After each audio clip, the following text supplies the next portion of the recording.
me full circle basically to hardcore. And funny story as well. So also, I know you know this. I guitar tag and stage managed with reggae bands for a while. Yeah. The drummer of Tribal Seed at the time, who went on to be the drummer of Just saw Sublime them Rome. yesterday. Oh, really? Yeah, or 2 days ago. They Awesome. played the video that I. Sorry, we're ADHDing, You're but good. Yeah.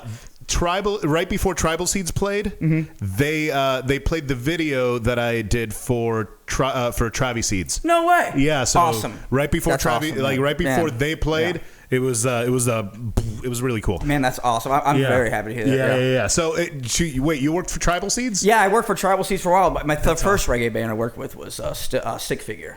No shit, man. That was That's Stick Figure's so first funny. guitar tech. Yeah.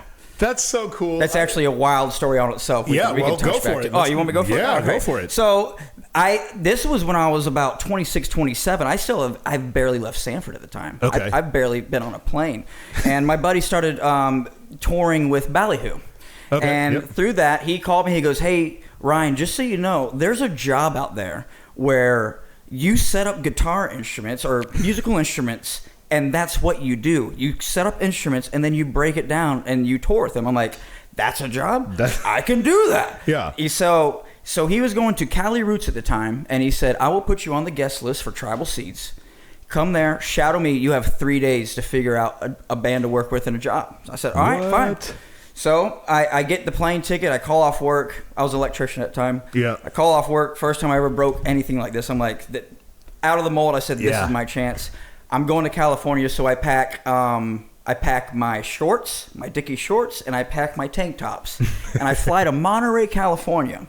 People that don't understand Monterey, California, it's fucking freezing. So I get there like in a rubber band plane because I got to go into a smaller airport. Get there and I get out. I'm like, "This isn't California." No. Like, and I've barely been out of Florida, so I don't know what's going on. Jefferson. That's Monterey. That's Yeah. up there. That's up north, dog. Dude, it was fucking freezing. So I don't know anything. I just know, I was like, "Hey, so there's a music festival happening in town. Can you take me there?" The guy's like, "I don't know what you're talking about." I said, "Well, take me to the most busiest part of town, and I'll figure it out from there." Drives me into town. I found a guy. That's a smart move. Yeah, that's a smart move. So I'll go there. I'll see a music store or something. I'll see a flyer. I'll figure it out. I see a guy with dreadlocks and goggles. Yeah. And I was That's like, my guy. I was like, "There's my guy." His name was Squirrel. Of And I course was it like, was. yeah. Of course it was Squirrel. Why wouldn't it be? And I was like, "Yo, you know about the Cali Route?" "Yeah, dude, I'm going to be there this whole week." I'm like, "Can you show me where it's at?" He literally walks me through 3 different neighborhoods, hopping fences, through woods. Mind you, I'm keeping him in front of me because I'm like, he's setting me up. A white guy with a dreadlock. Yeah, I was with like, this dreadlocks. guy's taking me back to his camp. He's going to kill me and eat me. Like, so I'm following him the whole time. He just walks out. He goes, "There it is." I'm like, "Whoa." Like, we walked for like 2 hours. What? Yeah.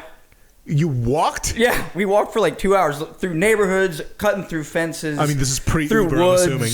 Like, it was wild. This It is was absolutely pre-Uber, wild. I'm assuming. Yeah.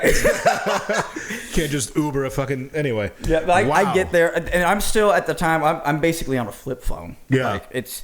Oh, it's flip phone era. Not even. It's actually iPhone. I just still operated with the Nokia, Okay. press it a few times to get the text. And call my boy. I'm like, "Hey," he's like, "Yeah, get a hotel." I'm like, "I got to get a hotel?" Like, he's like, "Yeah." I'm like, "I don't have a check card or nothing." He had to call ahead, get me a hotel. I got in the hotel. And I came back out. We went to the whole festival, and on the last day, I had a blast out there. Yeah. On the last day, I met Tommy, the bass player from Stick Figure. We hit it off. We came and we kicked it the whole time. We're hanging out with them, talked to Scott, and I let him know what I was doing.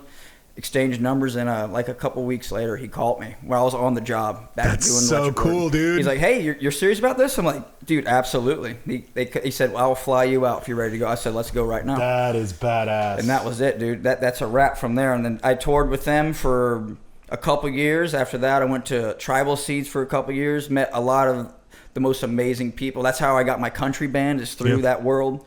Damn, dude. Just a lot of great people in that industry. I can't say it enough.